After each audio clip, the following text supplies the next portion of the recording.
Pedro Quintanilha. Pedro Henrique. O que você precisou deixar do lado de fora para deitar aqui hoje?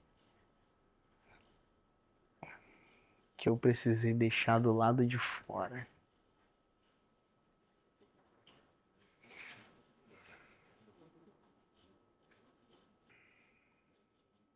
O medo do julgamento. Quando você olha bem para trás, para o Pedro menino, qual é a sua primeira lembrança?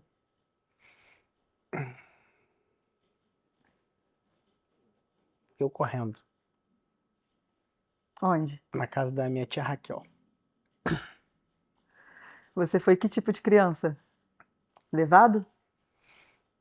Não, conversador, simpático, sorridente, Tagarela? falava bastante. Fazia amigos muito fácil. Como foi a sua infância? Leve, divertida, um pouco solitária, Filho único? filho único. Me conta mais. O que você gostava de fazer? Eu gostava de imaginar. Imaginar. Gostava de brincar de boneco, de Lego. E eu sempre tinha os Legos pequenininhos, né? Porque Lego era o brinquedo caro. E aí eu completava o que eu não tinha com a minha imaginação. O que você costumava imaginar? Mundos, personagens? Sabe o Fantástico Mundo de Bob? Sei. Era mais ou menos isso. Só que com as minhas percepções. Você foi criativo, então. Bastante. E ainda falando sobre a sua infância, qual foi o momento mais difícil dela? O momento mais difícil foi ver meus pais brigando por questões financeiras. Eu achava que a culpa era minha e com 10 anos de idade eu fui diagnosticado com gastrite nervosa, porque eu vi os meus pais brigando muito por questões financeiras. E como eu tinha tudo, estudava numa boa escola, sempre tive muitos acessos, fazia o esporte que queria, eu tinha tudo. Então, pelo fato de não me faltar nada, eu achava que o problema era eu. O problema dos meus pais era eu. Quando você fala de problemas financeiros, você está falando de falta de dinheiro? Tô falando de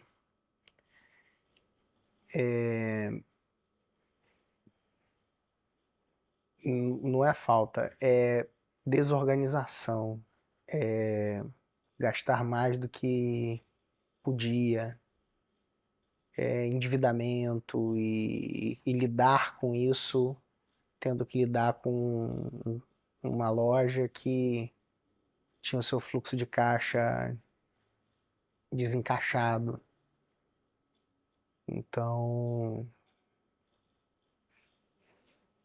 era isso. Não era sobre falta, era sobre desorganização. E como começa a sua relação com esse mundo, com as vendas? Ainda na infância? Eu lembro que, eu pequeno, eu fazia, ficava na porta da loja falando assim: pode chegar, freguês. Mas pelo fato da loja ser uma coisa que me remetia a esse aspecto, né, de questões de problemas financeiros, eu nunca desejei ser empreendedor. Eu lembro, inclusive, que a minha mãe falava sempre assim: eu não quero filho meu roçando umbigo atrás do balcão de loja. Vendas, então, era visto como uma coisa de segunda categoria. Eu tinha que. Não tinha, mas eu teria a possibilidade de ser um executivo, de prestar um concurso público, mas vendas não estavam no escopo. E quando você estava ali na frente da loja da sua mãe, convidando o freguês para entrar, você estava querendo, de certa forma, ajudar a sua família. Sim, Qual era o maior medo que você tinha do futuro nessa época? nunca tive medo do futuro, não. Tem algo que você aprendeu nesse período que em nenhum evento, ou nenhum livro de negócios você aprendeu antes? Eu aprendi que eu poderia desenvolver qualquer habilidade que eu decidisse. Eu nunca sofri de baixa autoestima. Eu sempre me senti muito capaz. Eu sempre me senti muito valorizado. Eu sempre me senti como se eu pudesse decidir e o que eu quisesse dominar, eu dominaria. Essa autoconfiança foi algo que os meus pais depositaram com muita força em mim. Você lembra qual foi o primeiro grande sonho que esse menino teve?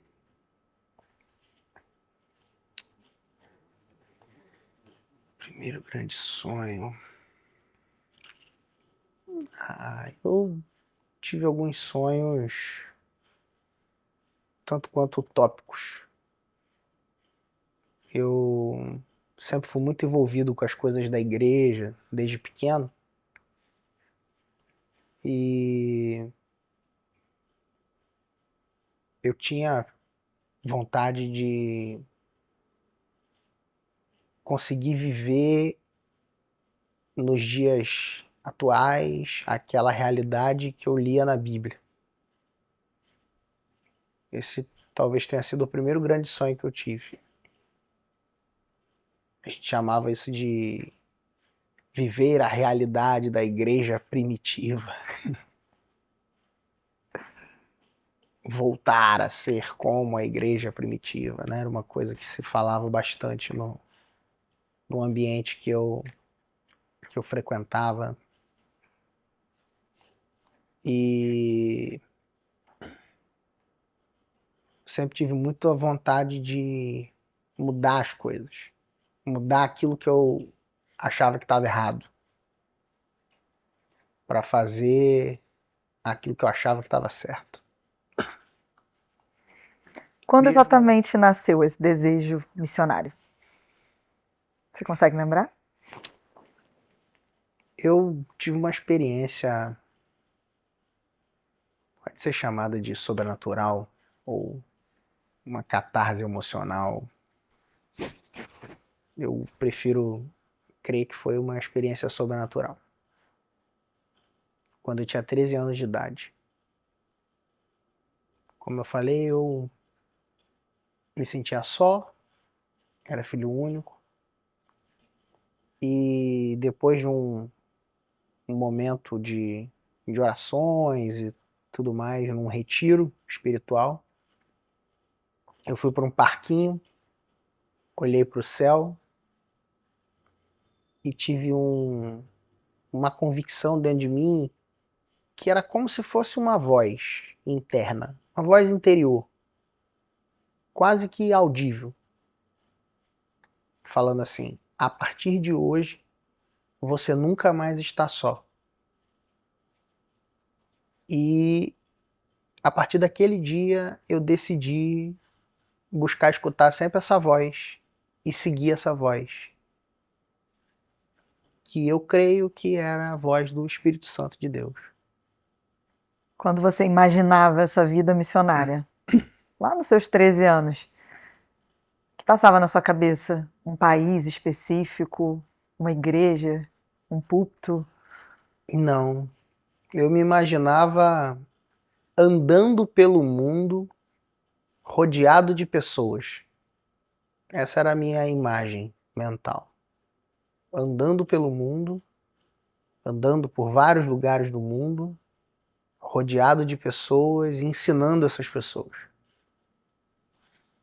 Não é muito diferente do que acontece hoje, né? É.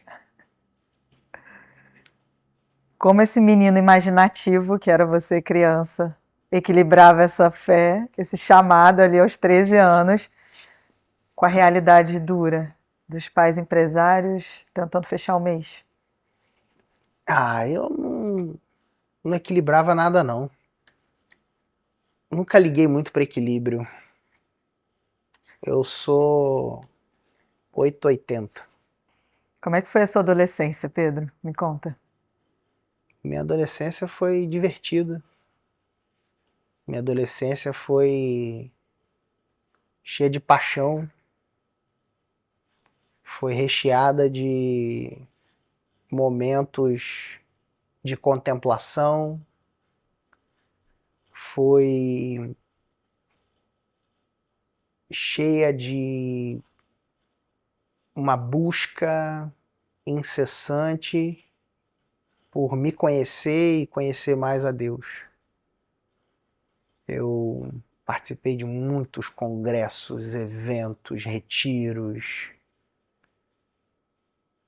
estudava muito a Bíblia e outros livros, livros de espiritualidade, de várias linhas teológicas, desde os extremos do calvinismo até os arminianos e aqueles que creem nas batalhas espirituais e coisas desse tipo. Então, eu li de tudo dentro desse escopo cristão, li muito. Eu lembro de um ano que eu li 36 livros, outro que eu li 24, outro que eu li 25, e eu sempre gostei, fui aprendendo a gostar de ler, além de ler por entretenimento, mas ler também para aprofundar nessa busca espiritual.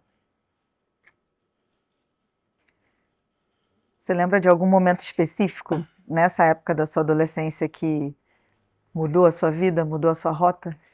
Eu lembro, no dia que eu, como um jovem, um adolescente, eu acabava me apaixonando muito rápido pelas meninas, sabe? E tinha uma menina que eu falava assim, ó, tô namorando essa aqui, mas eu vou casar com você. Eu brincava, né?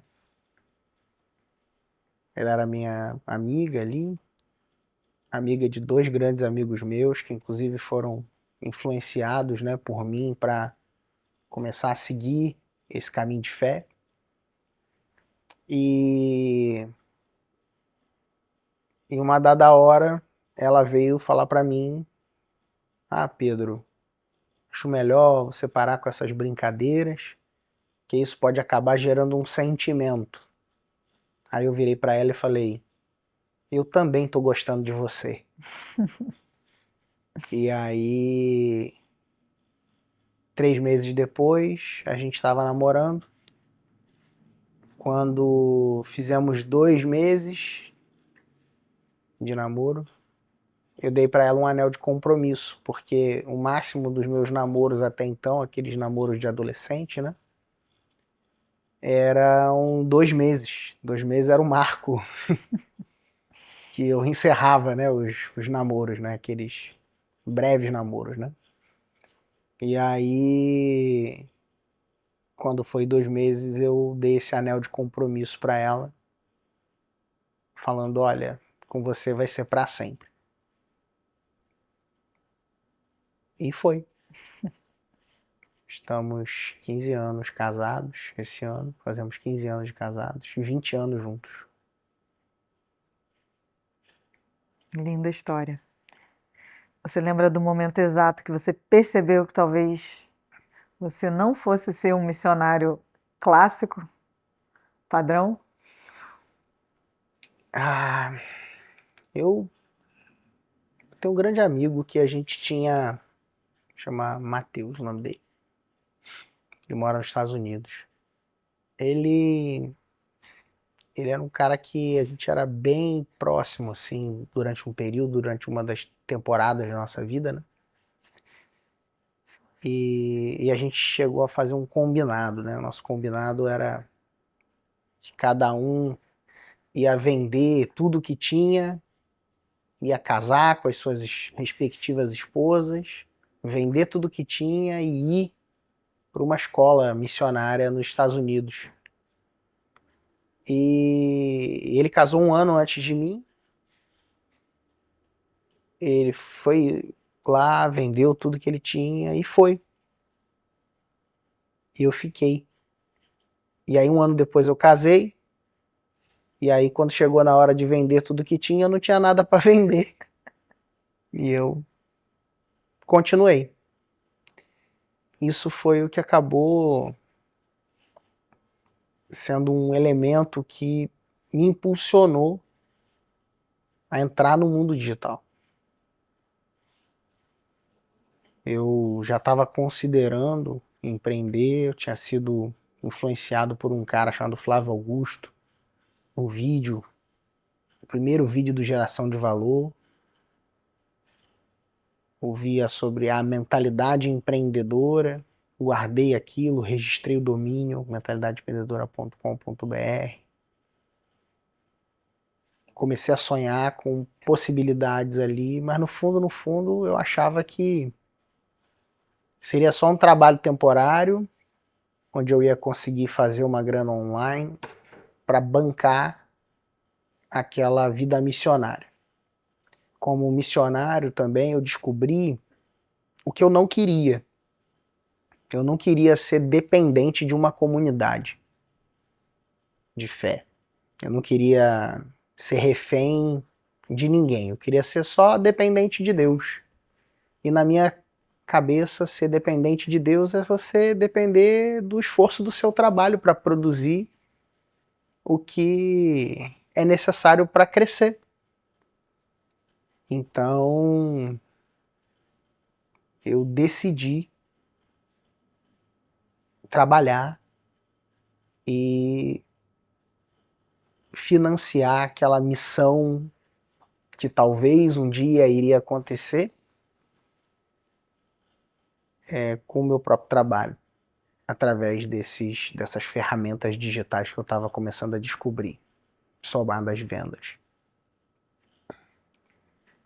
Foi fácil para você fazer essa mudança de rota, abandonar ali um sonho de adolescente, assumir que talvez o que Deus queria para você era uma outra coisa? Eu não acho que eu abandonei, não. Na verdade, eu nunca abandonei meu sonho.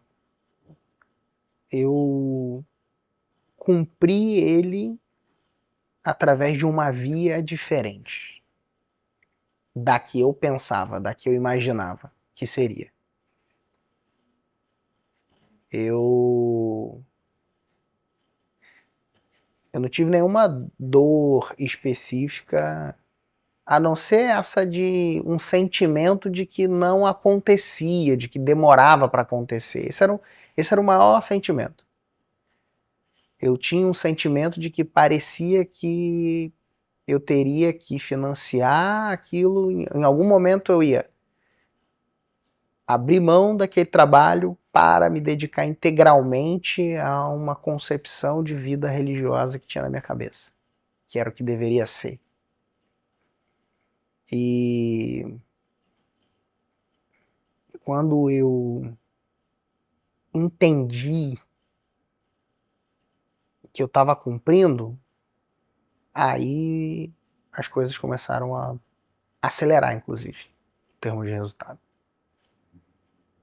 E demorou para eu entender plenamente. Eu tive uma realização disso em 2017. Eu lembro. Foi em fevereiro de 2017. Eu já tinha feito evento ao vivo, eu já palestrava, eu já era reconhecido no meu mercado como uma referência. Eu já tinha mais de 500 alunos naquela época, já tinha um grupo premium, seleto de clientes que eu acompanhava, o Mentalidade Master.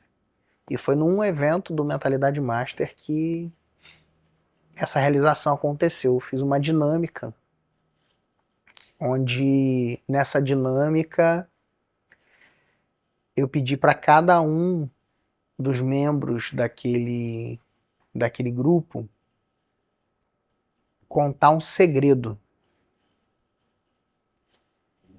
E aí todos contaram o segredo e chegou a minha hora de contar um segredo.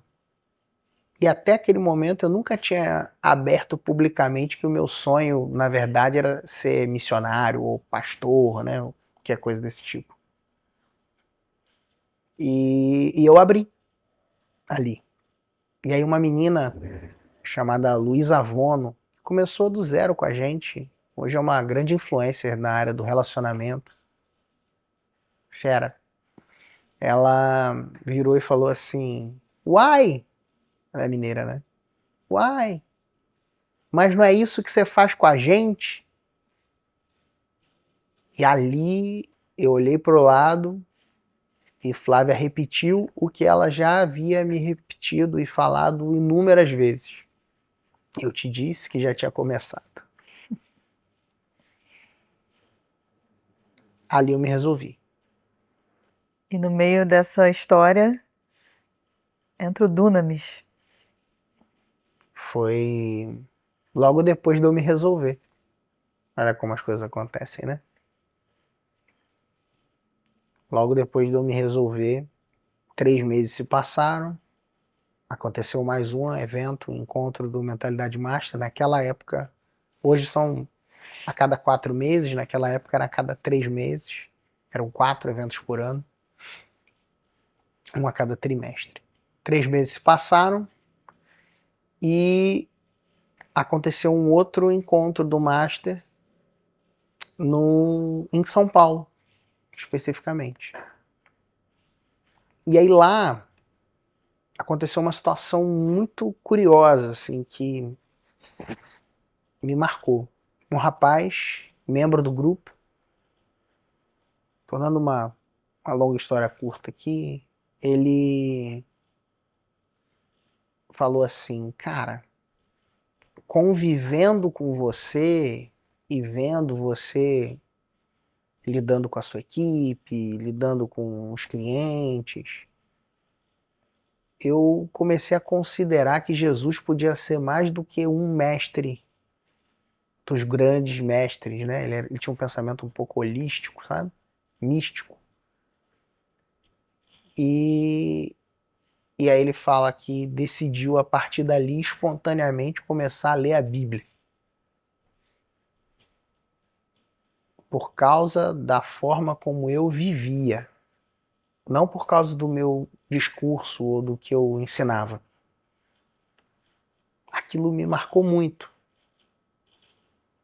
E fortaleceu ainda mais esse desejo de ser antes de falar. Ou ser mais do que falar. E a minha conexão com o movimento Dunamis aconteceu de uma forma também muito doida.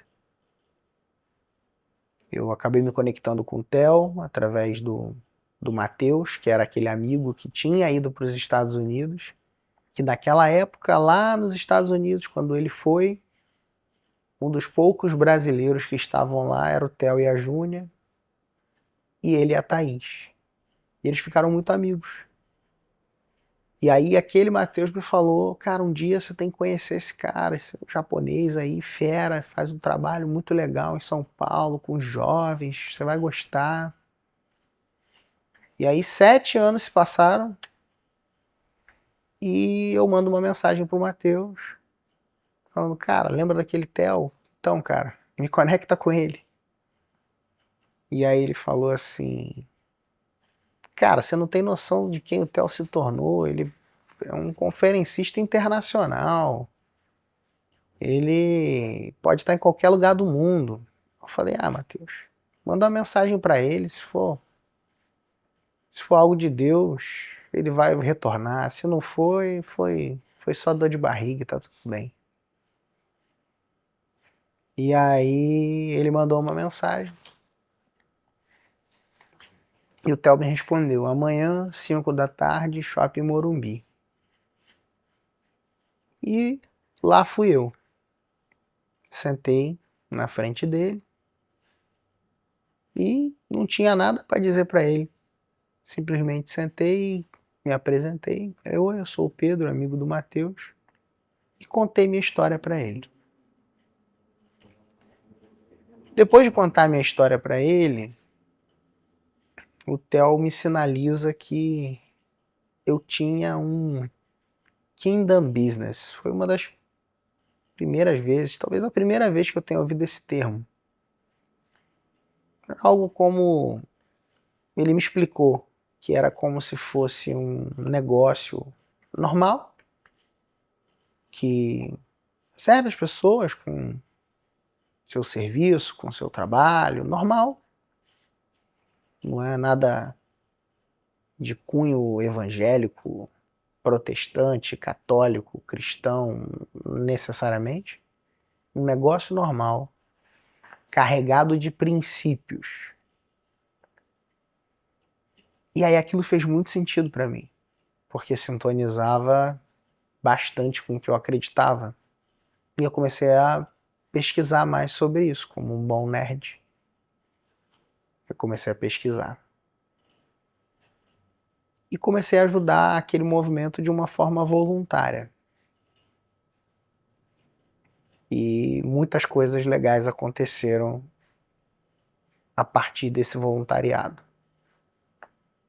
Ao ponto deles quererem se tornar meus clientes e eu tocar as operações de vendas online deles por muitos anos. Trabalhei diretamente no movimento Dunamis por 6 anos. Foi um tempo muito bom. Na época, você tinha noção do impacto que aquilo podia ter? Olhando hoje para o tamanho do Dunamis? Cara, eu tinha noção do impacto. Eu sabia que aquele movimento carregava algo muito poderoso. E sabia que as minhas habilidades de alguma forma poderiam cooperar para amplificar aquela mensagem. Foi isso que eu fiz. Falando um pouco sobre o seu trabalho agora. Uhum. O que as pessoas dizem que você entrega e o que você realmente acredita que você entrega quando você está ali de frente para alguém. Elas dizem que eu entrego ROI, retorno sobre investimento, dinheiro, mais dinheiro.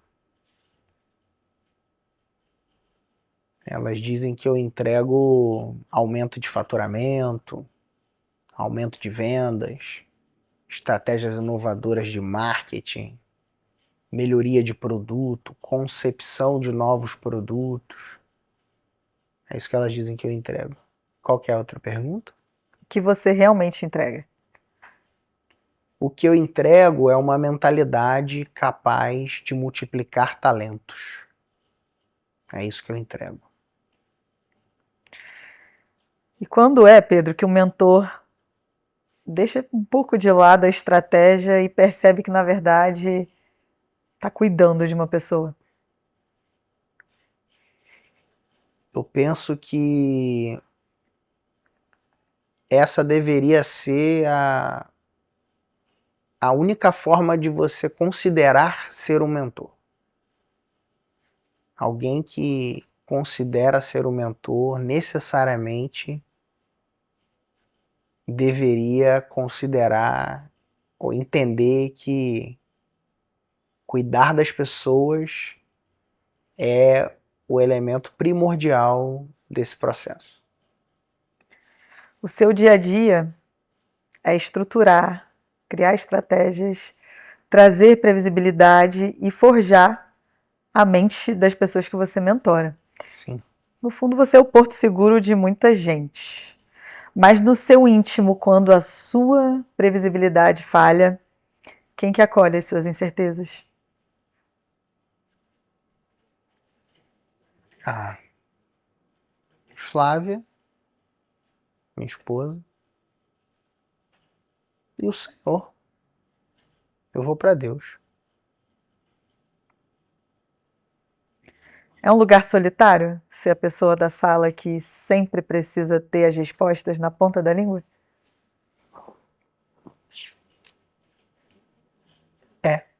É solitário.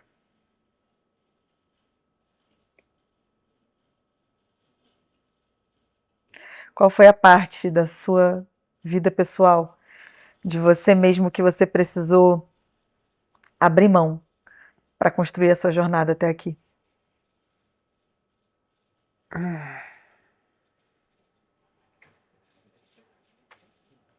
Eu precisei abrir mão. A horas de sono, alguns prazeres momentâneos, abrir mão de finais de semana, abrir mão de feriados, abrir mão de várias noites. Existe algum sucesso ou alguma oportunidade que você já recusou? Algumas. Já recusei projetos que não condiziam com os meus princípios de forma solene, veemente e leve. Hoje, no auge da sua maturidade, você concebe que o empreendedorismo se tornou essa ferramenta de discipulado e missão? Com certeza. Já desde 2017.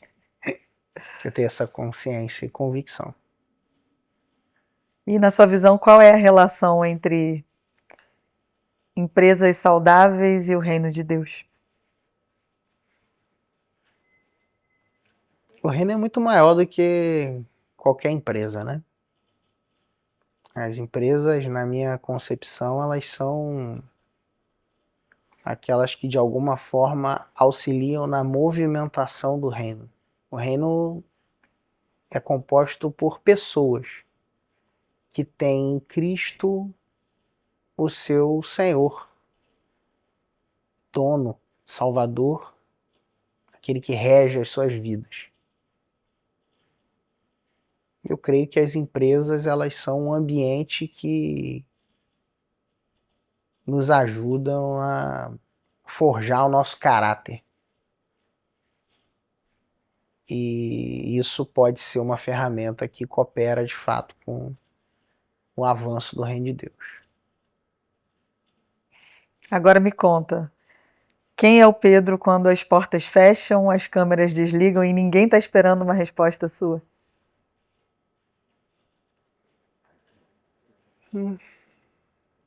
O mesmo. Eu busco ser o máximo coerente entre o que eu vivo e o que eu falo. Então,